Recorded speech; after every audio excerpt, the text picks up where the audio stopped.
네, 여러분 안녕하세요. 인생정보통 이재경입니다. 오늘은 여러분들하고 설득과 협상의 핵심 심리 기술이라고 하는 제목으로 상대방의 마음을 움직이는 욕구 심리학에 대해서 말씀드려보도록 하겠습니다. 우리가 세상을 살아가면서 많은 상대방을 설득해야 되는 자리, 또 협상을 해야 되는 자리들이 많죠.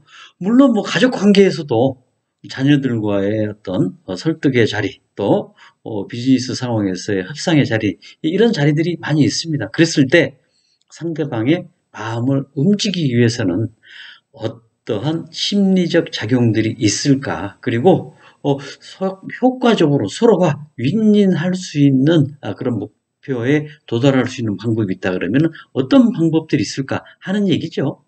그러니까 상대방의 마음을 움직이는 설득 방법. 우리가 실질적으로 그런 방법들을 많이 사용을 하고 있는데요. 첫 번째 많이 사용하고 있는 방법들이 감정에 호소하는 전략들을 많이 쓰고 있죠. 감정에 호소하는 전략. 때로는 어떤 사회적 객관적 증거를 활용하는 전략도 활용을 하죠. 그래서 감정이나 사회적 증거는 객관적 데이터를 통해서 내 얘기가 맞다. 또 우리가 얘기하는 방향이 이런 방향으로 가야 된다라고 하는 상대를 설득하기 위해서 활용을 하는데요. 오늘 말씀을 드릴 거는 어떤 이 사랑과 소속의 욕구라고 하는 측면에서 심리적 욕구를 활용한 설득의 전략이죠.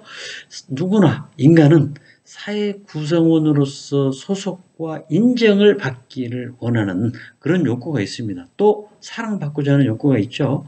이런 욕구를 활용해서 상대와의 설득과 심리적 활용을 조금 더 잘 해나가는 방법이 있다면 그게 뭘까? 이 꽤나 오래전에 나왔던 책이죠. 설득의 심리 아마 2000년대쯤으로 제가 기억을 하는데요. 여기 저자 로버트 치알디니가 7가지의 법칙을 가지고 설명을 했었죠. 그런데 최근에 이 2023년에 중국판이 나왔습니다. 중국판에서 7가지에 들어있지 않았던 내용을 하나 추가를 했는데 그 내용이 뭐냐면은 바로 연대감의 원칙을 추가를 했습니다. 8번째로. 이 연대감의 원칙이 뭐냐면은 우리라고 하는 우리만 우리 한국적 정서에서만 우리가 아니고 이 로버트 치알디니가 있는 환경에서의 어떤 우리라고 하는 관계 속에서 훨씬 더 설득이 잘 됩니다. 그리고 그것들에서의 연대감이라고 하는 것은 다른 7가지 법칙과 마찬가지의 위력을 발휘합니다. 라고 하는 것을 추가해서 중보판을 올해 4월 달에 내놨죠. 벌써 나온 지가 20주년이 됐었네요.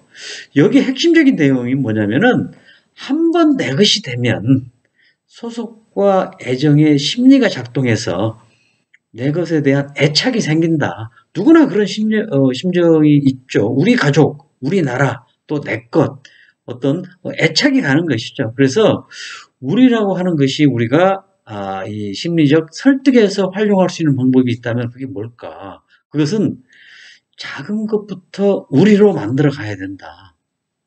영업적인 측면이 됐던 또 우리 자녀와의 관계가 됐던 우리라고 하는 테두리 안에서 무엇이든 설득이 되고 또 협상이 된다 그러면은 좋은 결과를 얻을 수가 있습니다. 여기에는 한 발 들이밀기 전략이라고 하는 마케팅 심리 기술 뭐 이런 게 있는데요. 작은 요구에서 시작해서 더 큰 동의를 얻어내는 전략입니다. 예를 들어서 어떤 이벤트를 통해서 무료 가입한 회원을 만들고 조금 더 진일보해서 월 1만 원이라든지 뭐 이렇게 해서 작은 어떤 보험을 들도록 하고 더 큰 보험으로 진일보시키는 그런 전략이 되겠죠. 한번 어떤 브랜드에 대해서 우리가 가입을 했다 그러면 그 브랜드에 대한 애착이 가고 그걸 통해서 또 그 설계사와의 어떤 밀착을 통해서 조금 더 가게 되는 그런 상황이 되는 것이죠. 그리고 우리 자녀와의 관계에서도 우리가 되는 것, 특히 청소년 자녀들에서의 우리가 되는 전략을 잘 만들어 간다 그러면은 조금 더 우리가 될 수 있는 어떤 이 관계가 설득과 또 좋은 관계로 만들어갈 수 있는 것이 되겠죠. 이것은 일관성에 대한 욕구를 활용하는 것이죠. 일단 우리는 심리적으로 한번 무엇인가 하게 되면 맺게 되면은 그것에 대해서 일관성 있게 행동하려는 경향이 강합니다. 라는 얘기죠. 그래서 작은 약속을 실천하게 해서 공식적인 약속까지 확대해가는 그런 전략을 쓰는 것이 매우 유용합니다. 라는 얘기를 첫 번째 말씀을 드리겠고요. 두 번째가 이게 저는 매우 좀 유효한 이 설득의 전략이라고 생각이 됩니다.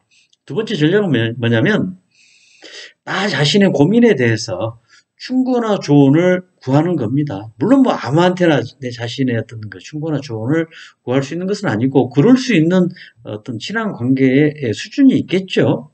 상담이나 조언을 구했을 때 상대방은 연대감이 더 강해진다는 얘기입니다.